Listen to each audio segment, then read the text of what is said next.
There are moments when your Apple Watch quietly makes a soft chime, almost like a gentle tap on your shoulder, reminding you that time is moving forward.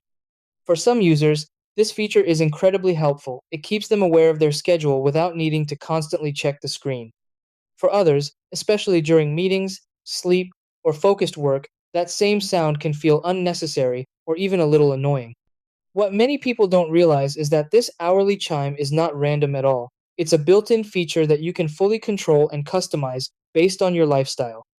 Whether you want a peaceful, distraction free experience or prefer subtle time reminders throughout your day, adjusting this setting is quick and straightforward. Once you know where to look, you can turn it on, turn it off, or even personalize how often it plays and what it sounds like. Try these. Step 1. Press the digital crown and open the Settings app on your Apple Watch. Step 2. Scroll down and tap on Accessibility to access advanced features. Step 3. Find and tap on chimes inside the accessibility section. Step 4. Toggle the chimes switch on or off depending on your preference. Step 5.